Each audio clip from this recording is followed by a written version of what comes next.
tudo bem? Transição está de volta, nova temporada, novos assuntos. A gente tem muita coisa para conversar e mostrar esse ano. O programa é uma parceria entre a TVT e o Itaú Educação e Trabalho. No nosso radar, a partir de hoje, toda semana, coletivos de jovens da periferia, do campo, da cidade que estão se movimentando, se mexendo, fazendo e acontecendo e têm boas experiências para a promoção da cidadania. É gente que inspira, que transpira, se junta e se articula em territórios para diminuir desigualdades e construir oportunidades. Oportunidades de acesso, de formação, de trabalho, de renda. O Transição está nas redes sociais, @RedeTVT. Curta, compartilhe, comente, acione a notificação também para saber quando tem conteúdo novo. Combinado? O Transição, segunda temporada, está no ar. Vem com a gente.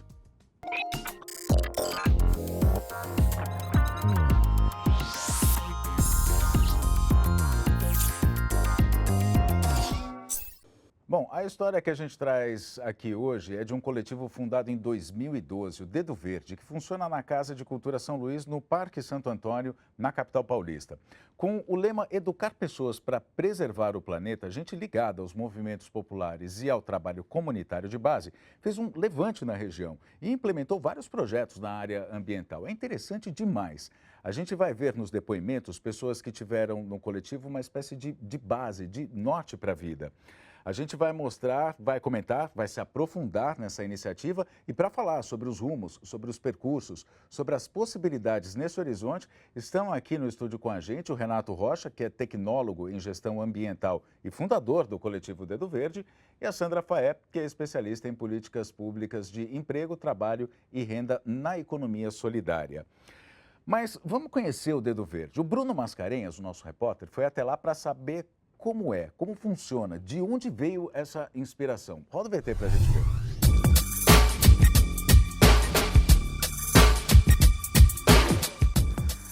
A Casa de Cultura e Educação São Luís fica no Parque Santo Antônio, local que inspirou os Racionais MCs. Essa região era uma das mais violentas do planeta na década de 1990.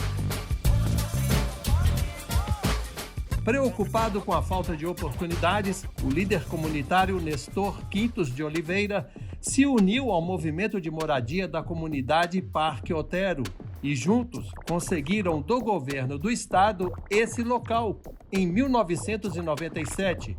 No mesmo ano, eles criaram aqui a Casa de Cultura e Educação São Luís. Casa de Cultura aqui é tudo, é um coração.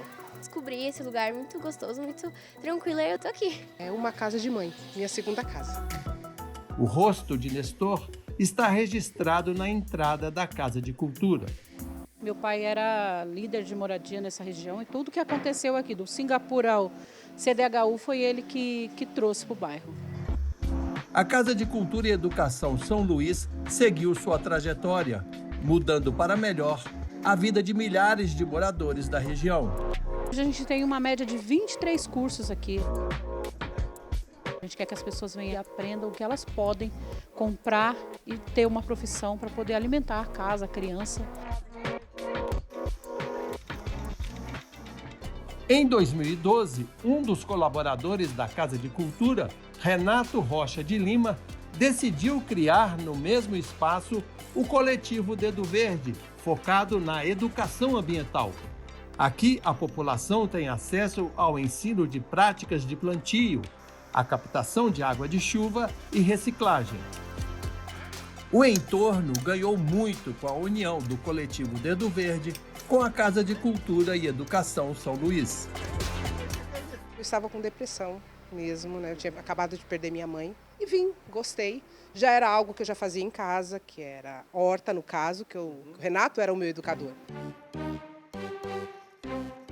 Uma área que eu me encontrei, uma área que eu amo, que eu gosto de fazer e é o que eu vou querer para minha vida. A gente não tinha noção da terra, da árvore, da sujeira que a gente produz todos os dias. Fora isso, assim, a biodigestora, a produção de sabão, o gás natural que a gente tem hoje aqui no espaço. Tudo isso o Renato trouxe para a gente. As oficinas de técnicas de cultivo são realizadas com a mão na terra, na horta que fica no quintal. As visitas à horta podem ser agendadas por qualquer pessoa que se interesse pelo cultivo. Todo mundo é bem-vindo. O que tem aqui? Ora pronobis. Nobres, taioba, de paisagismo, como cultivar a terra, como plantar, qual o solo que está preparado. Esse espaço aqui não tinha nenhuma árvore, né? Meu pai plantou tudo que você viu aqui de verde. Porque para ele só tinha duas coisas, terra só servia para duas coisas, para plantar e para morar. Então ele trouxe o Renato para ocupar toda a parte aberta da Casa de Cultura, do jardim até lá atrás a horta. O coletivo Dedo Verde desenvolve a agricultura urbana, usando como modelo a economia solidária, para fomentar a alimentação saudável na periferia. Aqui a gente vai na mão, sem luva, sem nada, e é uma delícia. A gente sai daqui fortalecido, né? Desde 2012, mais de 100 mil pessoas passaram por aqui fazendo diversas oficinas, como a oficina de compostagem, de tinta de terra, oficina de sabão fabricado a partir de óleo de cozinha usado em frituras. Crianças e adolescentes estão sempre por aqui. Essa aula é de arte de rua, ou grafite. Eu faço arte visuais, que é o grafite. É uma arte urbana para todo mundo ver, não só dentro da casa, né? Eu quis começar direto pelo grafite, porque eu gosto de estar fora assim dos padrões. Daqui a pouco a gente vai voltar para mostrar outros trabalhos do coletivo Dedo Verde aqui na Casa de Cultura e Educação São Luís. Até já! Que legal, né? Que interessante. Nesses tempos que a gente vive, né, gente, de um sistema literalmente destruindo o planeta, que traz impacto especialmente para as populações mais vulneráveis, esse espaço que a gente acaba de ver, esse sair da caixinha, vamos dizer assim, é um motivo realmente inspirador, né? Sandra, obrigado pela presença. Renato, eu queria começar com você, inclusive, você que a gente pode dizer que é o pai dessa criança, né? A gente vê essas pessoas falando sobre a vivência ao longo desses anos todos, a inspiração, essa relação delas, né, com o Dedo Verde, a gente fica assim até emocionado. Eu queria que você contasse do surgimento, passou por, enfim, por muito tempo, inclusive por uma pandemia. Como é que você vê esses depoimentos? Qual que é o sentimento que você tem? Obrigado pela oportunidade. Eu sou formado em organizações sociais, né? Então, desde que a gente está lá na periferia, a gente já era empreendedor.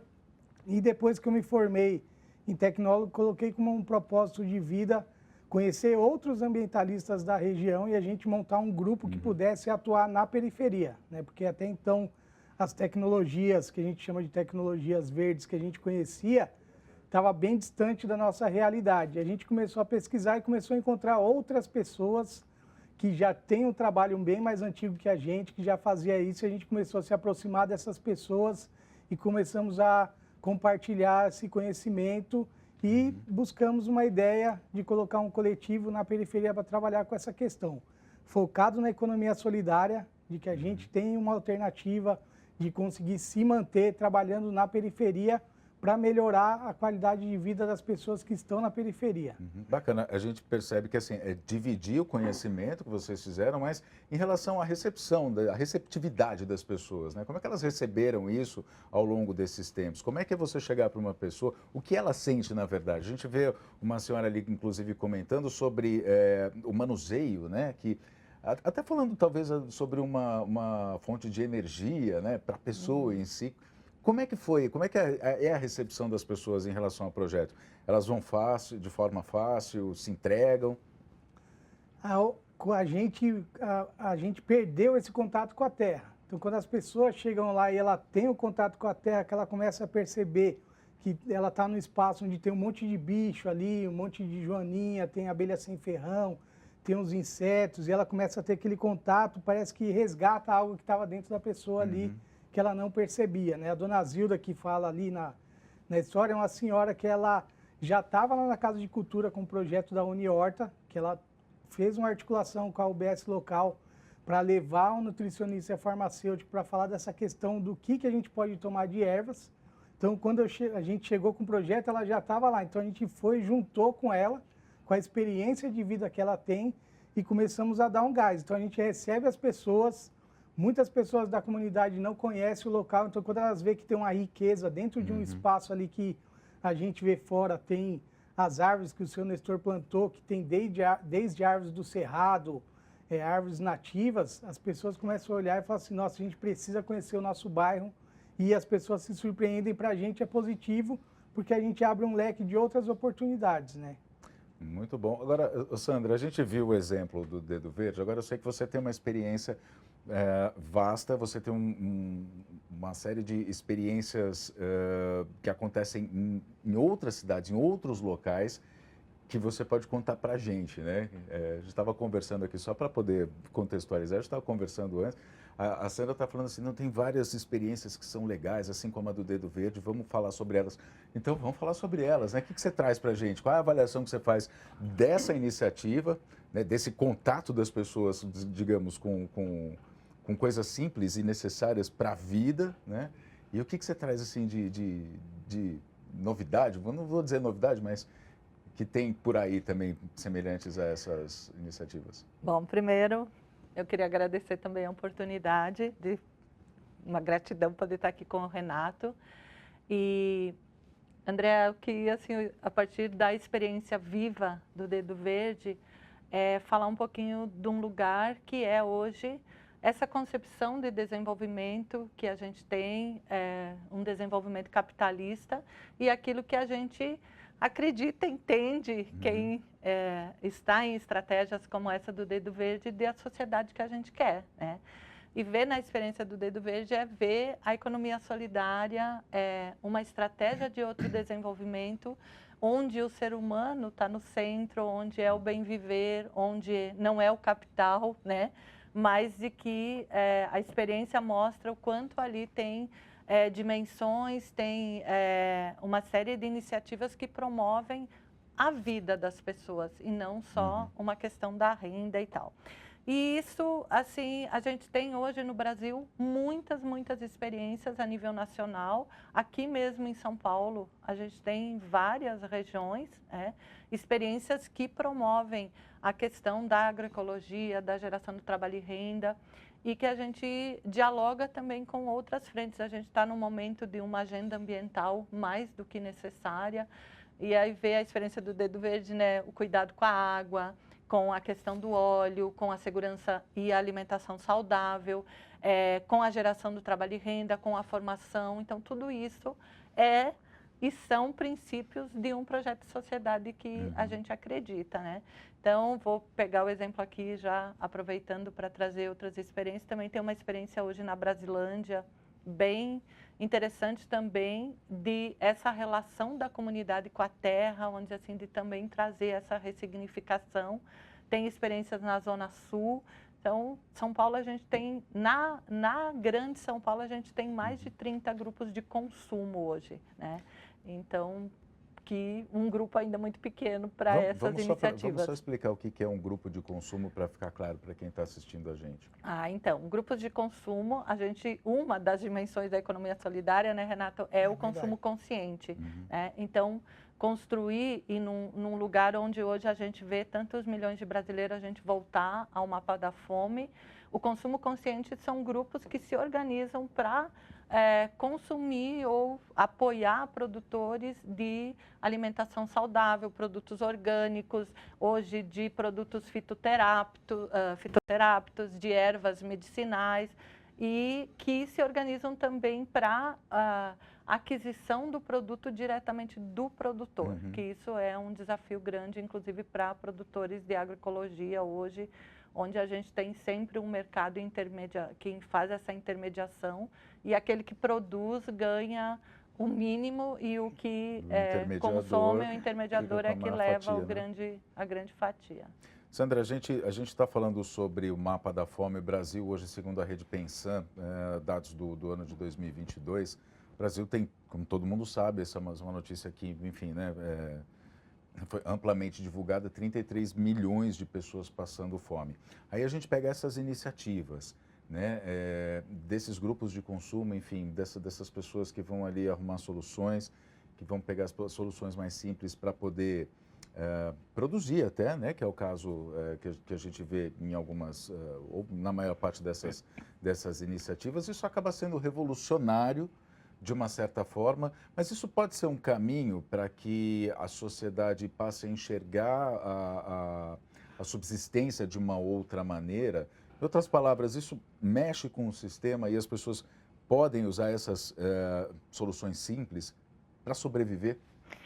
Olha, André, a minha vivência e andanças por esse país e iniciativas ou a gente vai por esse caminho de promover, de fato, as experiências, né, que a agricultura familiar hoje é que é a grande responsável pela a nossa alimentação, não é o agronegócio, não é o grande produtor, e que a gente tem experiências no Brasil inteiro que elas são, sim, a estratégia, a saída, a solução, mas elas têm que estar vinculadas ao investimento das políticas públicas, né? Ótimo. Então, a gente vê hoje a retomada do programa de aquisição de alimentos, fundamental, que cumpriu um papel importantíssimo antes do golpe, de que foi uma construção nos governos populares e democráticos de a gente promover, de fato, o pequeno agricultor, a agricultura familiar com investimento público, né? Porque a gente tem muitos produtores hoje e a gente precisa de uma transição da agroecologia, do convencional para os processos agroecológicos, né? Isso significa esses coletivos também, né, Renato? A própria sociedade passar por novas práticas e para isso a gente precisa de investimento em políticas públicas de inovação, de tecnociência, não dá para querer que o coletivo, o pequeno agricultor, seja responsável sem um investimento público também. Mas temos muitas iniciativas e só para fechar, na pandemia, elas foram responsáveis por muita geração. Sim. Pois é, você cita dois fatores, 2 pontos muito importantes, a participação, investimento, né, do poder público, do Estado e a pandemia. São 2 temas, inclusive, Sandra, que a gente vai se aprofundar daqui a pouco no Transição. Então, a gente vai fazer um breve intervalo e daqui a pouco a gente volta. Não sai daí.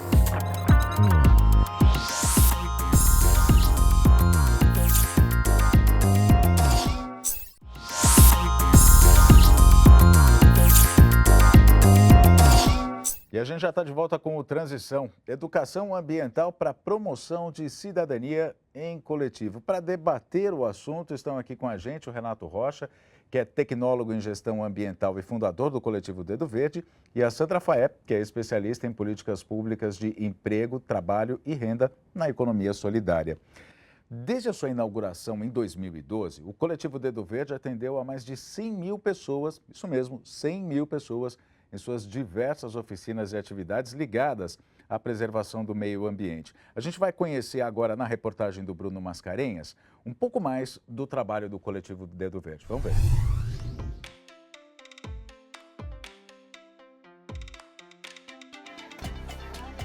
Educar pessoas para preservar o planeta. Esse é o principal objetivo do coletivo Dedo Verde. Além de atividades, cursos e oficinas, as crianças aqui adquirem conhecimento até de olhos vendados. Não é um exagero dizer que esse jardim aqui na Casa de Cultura e Educação São Luís é uma farmácia. Aqui a gente encontra limonete, por exemplo, que é um excelente calmante, estévia, é uma plantinha usada como adoçante, e esse espaço é usado pelo coletivo Dedo Verde como um espaço sensorial. As crianças vêm até aqui com os olhos vendados e elas vão tocando as plantas e sentindo o cheiro delas, e elas vão decodificando cada uma delas. O cuidado com o meio ambiente não está restrito ao manejo da terra. No coletivo Dedo Verde, a reciclagem também é importante. Equipamentos eletrônicos que iriam parar nos aterros sanitários passam por triagem, geram renda.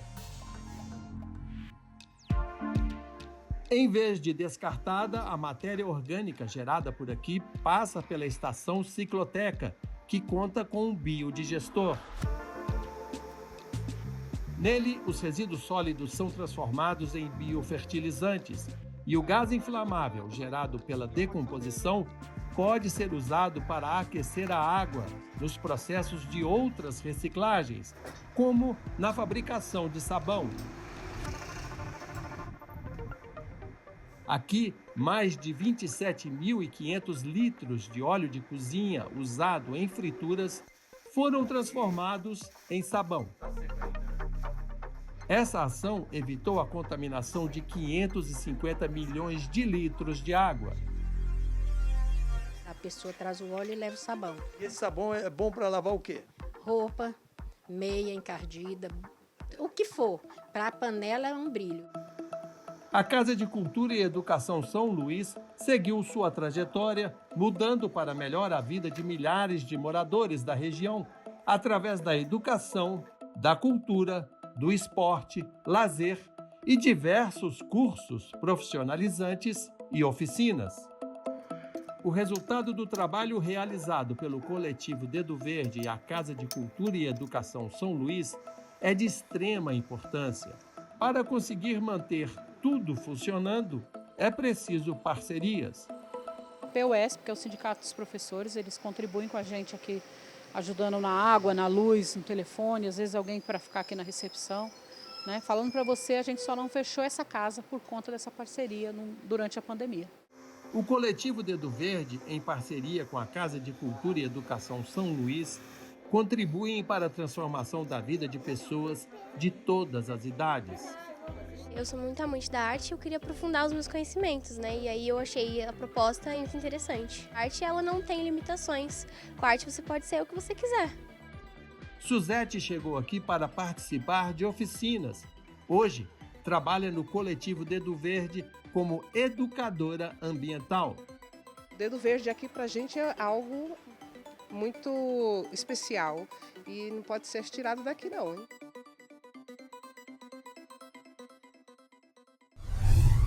Que interessante, né? A gente está falando aqui de empreendedorismo, que aliás é um assunto que vocês são especialistas, né?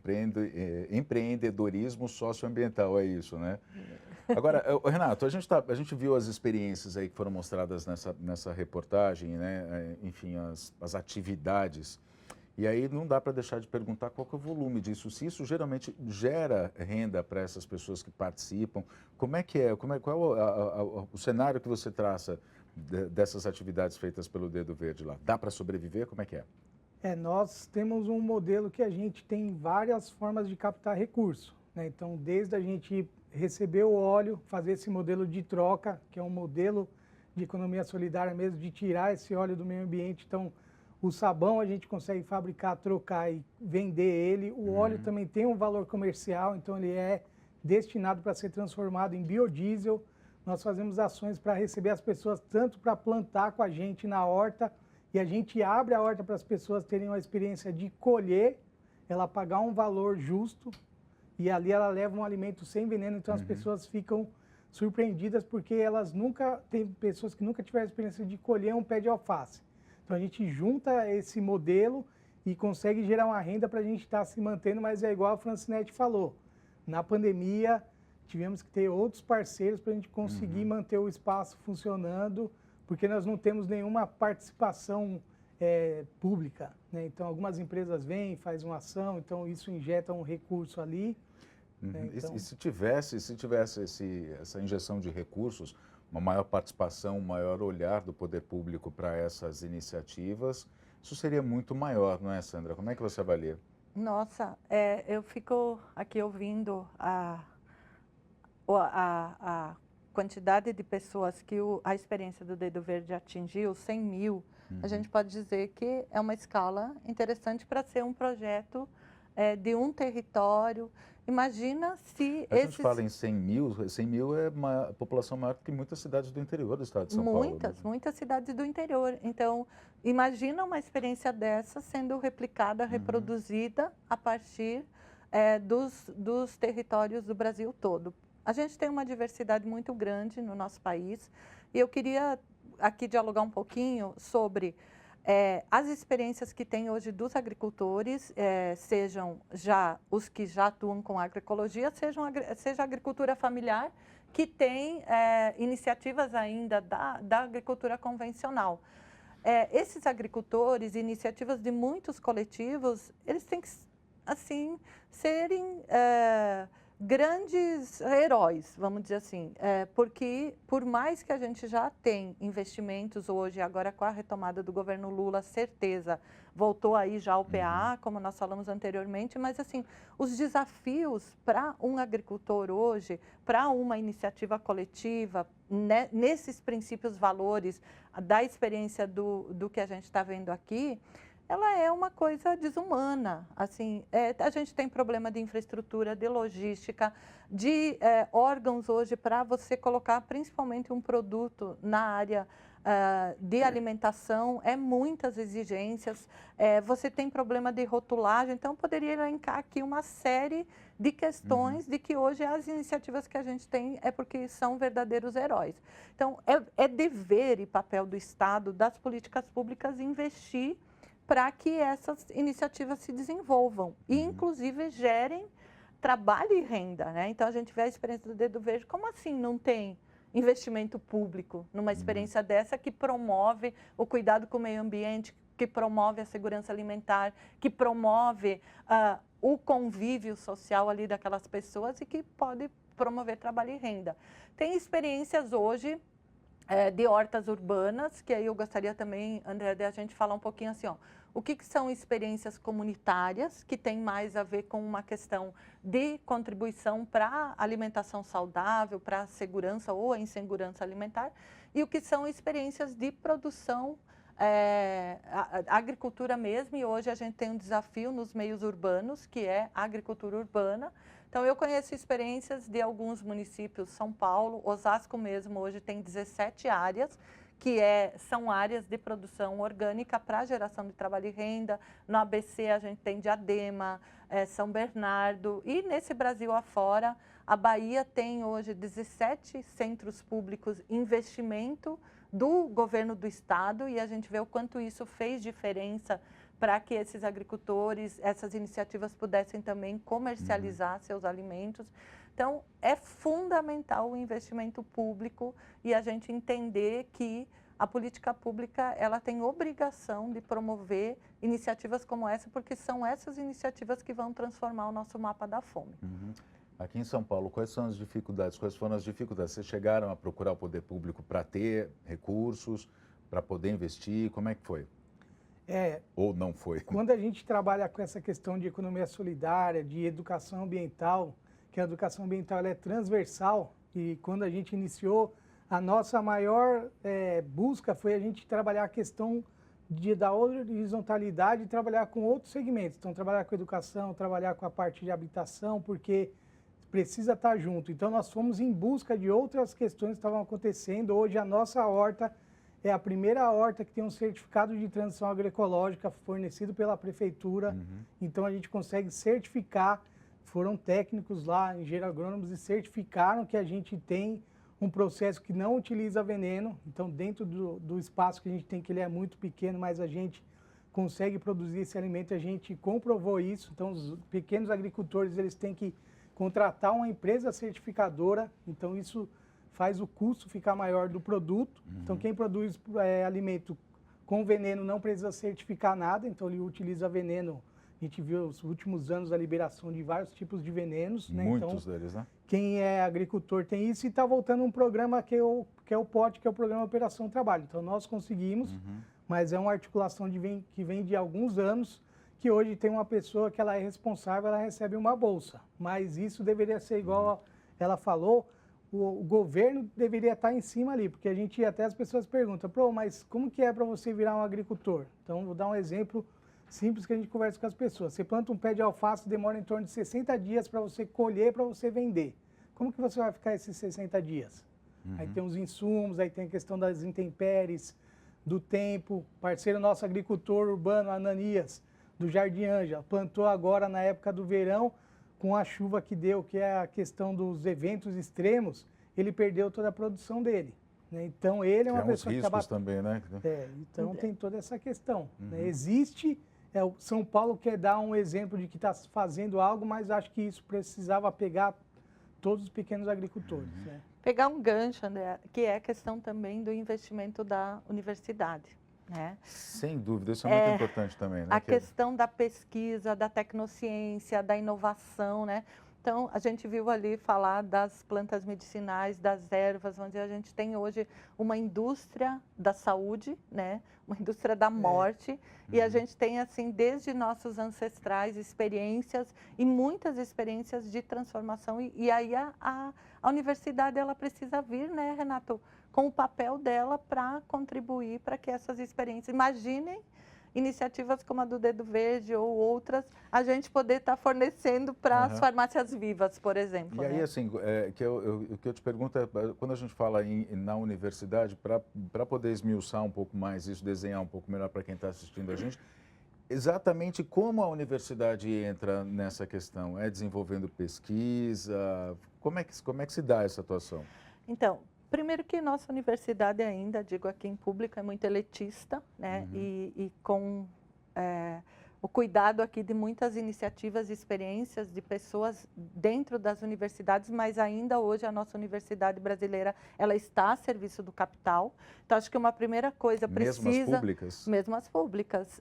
A gente tem muita pesquisa para a indústria, para as iniciativas ainda comunitárias, iniciativas como essas estratégias de coletivos, ainda são projetos muito residuais, projetos de extensão, geralmente, né?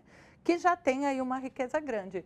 Precisa, na minha avaliação, eu acredito, de fato ter uma direção do Estado, quando eu falo do Estado, é do Estado brasileiro, de colocar também a universidade a serviço com pesquisa, com projetos de inovação, de tecnologia, e a universidade lá na ponta, lá na comunidade, junto com as pessoas que desenvolvem a tecnologia social. Porque nosso Brasil tem muita riqueza, muita sabedoria, muito desenvolvimento em tecnologia, em tecnociência, só que fica lá guardado para um território que não se desenvolve numa escala que poderia transformar muita coisa no nosso país. Eu só queria...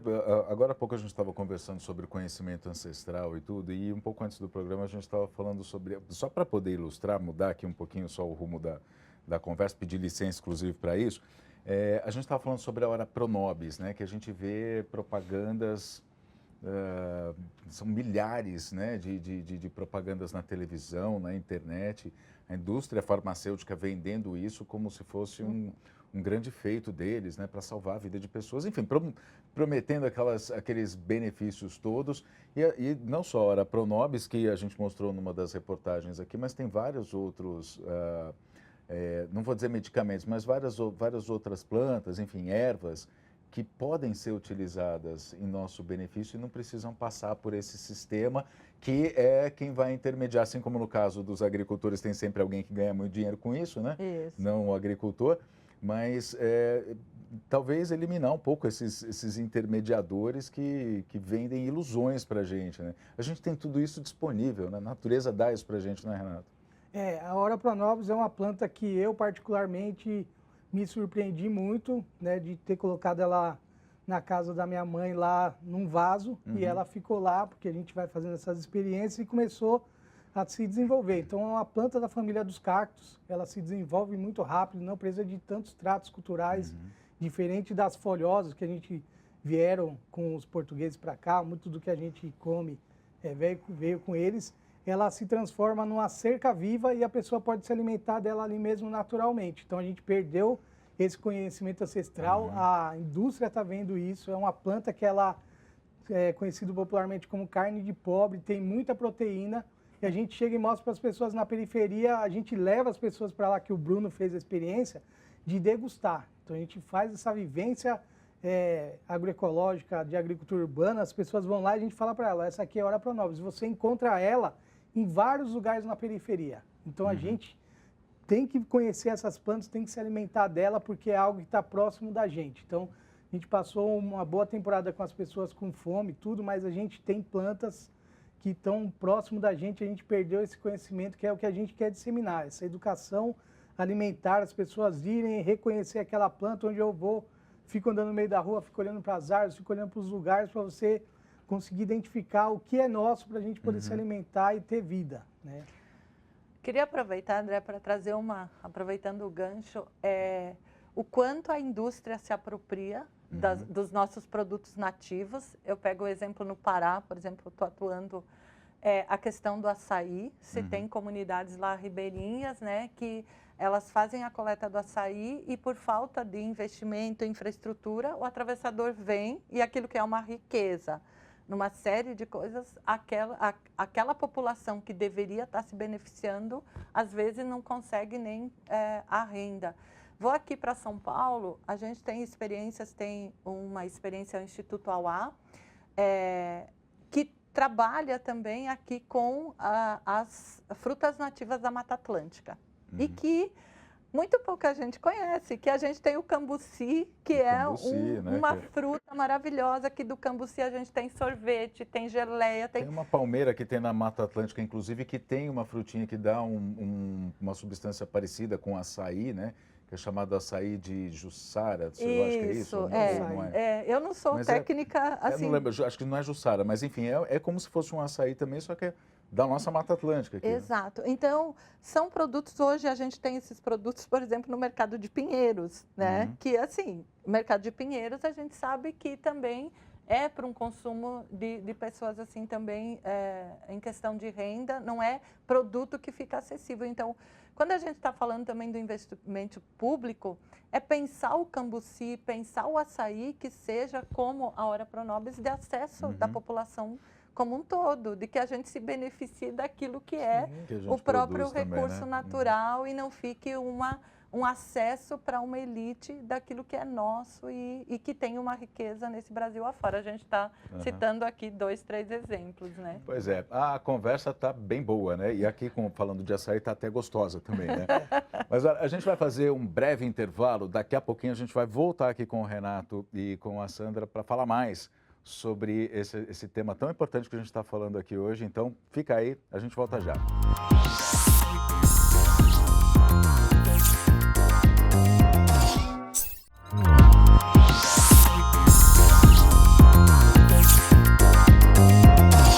E a gente já está de volta com o Transição, hoje contando a história de como o coletivo Dedo Verde, na capital paulista, mudou a trajetória de toda uma comunidade. Estão aqui com a gente o Renato Rocha, que é tecnólogo em gestão ambiental e fundador do coletivo Dedo Verde, e a Sandra Faé, que é especialista em políticas públicas de emprego, trabalho e renda na economia solidária. Nesse último bloco, eu queria pegar, assim, a gente já assistiu as duas reportagens do Bruno Mascarenhas, que foi mostrar para a gente lá no coletivo Dedo Verde como é que funciona, e a gente viu pessoas aprendendo, a gente falou sobre formação. Renato, queria perguntar para ti, como é que funciona a formação dessas pessoas? Tem algum objetivo, uma meta? Como é que são esses cursos? Qual é o objetivo de vocês com formação no coletivo Dedo Verde? Bacana. A ideia é a gente conseguir transformar um cidadão ambiental, né? Que a pessoa possa começar dentro da casa dela mesmo, modificar algumas atividades que ela faz ali para diminuir esse impacto que a gente está causando no planeta. Então, a primeira coisa que a gente fez um curso para algumas pessoas lá, as pessoas eram a maior parte mulheres, a faixa etária mais de 30 anos, alguns jovens também, então perguntava para eles a questão do banho. Como que você toma banho? Eu falei, professor, eu vou lá, abro o chuveiro ali, deixo a água esquentar e tomo meu banho. Eu falei assim, e aquela água que caiu enquanto você esperava a água esquentar? Você coloca um balde ali? Só você fazer uma pequena ação dessa aí, porque a gente toma banho todos os dias, já diminui a questão desse impacto do desperdício da água. Mesma coisa, separar os resíduos. Então, você está fazendo alimento. Meus pais, com 80 anos, eles interiorizaram esse processo. Minha mãe está lá fazendo a comida, uma salada, ela pega os talos que não se aproveita ali, coloca num tupperware, numa embalagem ali, depois ela leva para um tambor que a gente leva para fazer o biodigestor e separa o resíduo reciclável. Então, se você começar a fazer isso, já começa a melhorar. Pequenos alimentos você pode produzir na sua casa, então os temperos, os chás, as ervas, então algo que a gente tinha em casa, nas casas das periferias a gente tinha bastante quintal, tinha as árvores frutíferas, acabamos com tudo, mas você pode ter um vasinho ali na sua casa ali com uma erva, um tempero, você já está mudando. Aproveitar a água da chuva para fins não potáveis, né? Então a gente fala que a gente lava o cocô com uma água potável, que a gente bebe, então como que a gente poderia pensar, em vez de a gente pegar o rodo e a gente jogar essa água para fora, a gente colocar um tambor ali com sistemas ali de filtro que não vai proliferar o mosquito da dengue, porque a gente consegue fazer isso dentro do território urbano, né? Quando a gente fala da questão de meio ambiente, a gente associa a floresta amazônica, mas a gente quer falar do meio ambiente urbano, da questão do resíduo, né, como que isso impacta. As empresas estão ganhando milhões enterrando lixo, enterrando dinheiro, e a gente pode transformar isso numa moeda de troca, atribuir valor a algo que as pessoas acham que é lixo, que é um dos maiores conceitos que a gente tem na ideia da economia solidária. Coisa que a indústria, por exemplo, já faz, né? Mas porque tem recursos, enfim, né? Por exemplo, a gente tem hoje edifícios inteligentes que reaproveitam a água da chuva e tal, essas coisas. E a gente aqui, vamos dizer, aqui embaixo, muitas vezes não faz isso, né? É interessante ver por esse lado, né? Que, assim, a questão de formação mesmo, não só formação, acho que na questão de educação ou para, digamos, cursos profissionalizantes, que eu acho que até a gente pode falar sobre isso envolvendo universidades, Sandra, mas é o conhecimento básico de como a gente preservar o mundo, não é, Renato? Ficou muito automático. Quebrou algo aqui, você já vai lá e você descarta. Antigamente a gente ia lá, fuçava, tinha essa curiosidade, tentava arrumar aquilo, né? Hoje ficou muito automático. O capitalismo faz muito isso, né? Faz com que a gente tenha que consumir sempre a mídia, a gente vai ver as grandes mídias, sempre faz essa promoção. Então a gente perdeu isso, a gente tem que começar a resgatar isso, o laço também de comunidade. Quando a gente começou a iniciar os trabalhos, foi a senhora Dona Lourdes que pegou na minha mão e falou assim: Renato, vem comigo que eu vou mostrar para você o que a gente pode fazer aqui, ocupar os espaços públicos, que tem muito espaço aí para produzir alimentos sem veneno, juntar as pessoas, integrar a questão do jovem com a criança, com o idoso, para a gente fazer essa troca de conhecimento, a gente conseguir melhorar. Agora, nas experiências, nas reportagens que a gente viu, tem gente que aprende a fazer coisas, né? Por exemplo, transformar o óleo em sabão, enfim, as várias experiências. Sandra, a gente estava falando agora há pouco sobre a participação da universidade, da academia nessas questões, né? Em iniciativas como essa. E até a pergunta que eu fiz para o Renato, tinha até um pouco o intuito de saber se quem aprende essas coisas pode sair dali com alguma possibilidade de poder fazer renda, né? No sentido do que eu disse agora há pouco de ser profissionalizante. Existe um caminho, na sua visão, para isso ou ainda não? Uau! Eu estou aqui ouvindo o Renato falar, André, e assim, a gente vê que é mais que curso, né, Renato? Sim. A gente não está falando de curso. Veja assim, ó, que o aprendizado, essa vivência, a gente está falando de valores e princípios, né? Então, não é que a pessoa vai lá para o coletivo, para a experiência do Dedo Verde, fazer um curso de como ser melhor, de como cuidar o meio ambiente. E é isso que encanta a gente que conhece, que aposta nesse projeto, nessa estratégia dessa tal da economia solidária, né? Que muita gente fica, que é isso, né? Mas é a gente pensar mesmo como que a gente constrói a nossa sociedade, o nosso bem viver a partir de princípios e valores, que é a mudança de vida, a mudança de prática, né? E aí, André, assim, essa pergunta que você faz em relação à questão do trabalho e renda, a gente tem uma cultura mesmo no Brasil de olhar para o emprego formal. Então, hoje o sonho ainda, infelizmente, de um jovem é passar, ser contratado por uma grande empresa, fazer carreira. E na prática a gente está vivenciando aí as grandes mudanças no mundo do trabalho, né? E não só as grandes mudanças, quando a gente olha aí para os números, a gente vê que o nosso déficit educacional, então cursos profissionalizantes, cursos técnicos, hoje a questão mesmo do acesso à universidade é para poucos, né? E quem é que vai, hoje, é capaz de dar uma resposta para as pessoas terem a sua inclusão socioeconômica também? Porque é lindo cuidar do meio ambiente, é lindo a gente ter planos, projetos de habitação, mas se a pessoa não tiver recurso para colocar a sua comida na mesa, para pagar suas despesas, aí é que o negócio é fundo. Então, para fechar assim, essa reflexão não só é um caminho, André, como a gente tem muitas experiências hoje de produção, então o sabão, a questão é que a gente precisa produzir isso em escala, né? Então, criar condições, voltando ao investimento, vamos pegar o exemplo do sabão produzido lá. sabão de alta qualidade, quem consome conhece. Agora, é um sabão que precisaria ter um investimento da academia, da universidade, para ele poder ser um sabão que não se perca a essência da produção dele, né?